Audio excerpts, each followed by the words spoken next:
What if your local bowling alley held a league that never ended? And the players, well, they were bowling for their lives. There's a bowling alley in Eastwater called Kingpin's Lanes. It's that kind of bowling alley with old school charm, carpets on the walls, neon lights, funky, smells, and it hasn't changed since the 80s. But beneath the squeaky rental shoes and the scent of nacho cheese hides something strange, something almost cosmic? Because if you bowl on lane 13 after midnight on a Tuesday, you're no longer bowling for a turkey. You're bowling for your soul. Andy McKinnon wasn't a good bowler. He came for dollar beers and to flirt with the bartender who always called him Champ, ironically. That Tuesday night, he stayed late. Everyone had left. The manager, a grizzled guy named Lou, tossed him a token. Lane 13.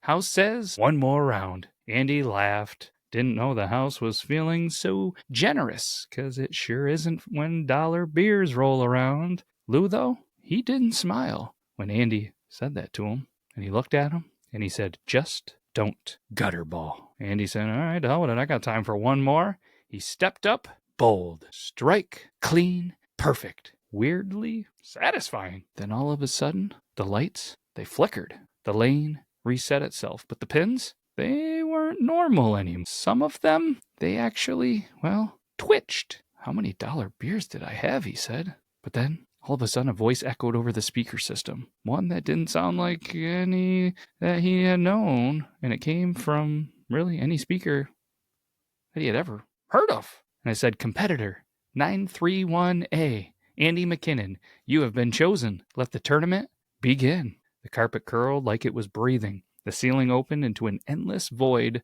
of stars. And at the end of lane 13, a glowing figure materialized, holding a custom ball inscribed with ancient symbols and glittery skulls. Named Sylvia. Been here since 1977. Let's roll. The ball she hurled caught fire mid-roll. The pins, when they hit, they exploded. Andy, he blinked, and the pins, they reformed. Then it was his turn. Andy, he was told the rules. Bowl better than your opponent, and you move on. Lose, and, you join the pins. Gutter ball, that is an automatic ejection into the pit of cosmic shame. Over the next 12 matches, he bowled against some pretty tough competition. One was a mime who actually levitated his ball with telekinesis. Then there was a 12-foot alien made of mist and what appeared to be, leather. A sentient cheeseburger named Carl who could only roll backwards. Every time Andy wanted to quit, he looked at the crowd. Yes, there was a crowd now, all around the alley, in the seats, behind the lanes, faces trapped behind glass panels, all past losers, watching. One of them looked a lot like the bartender. After several matches, it was now time for the final match, and the opponent, Lou, the manager. His shirt was now a cape, his ball glowing like a dying sun. You win, Lou growled.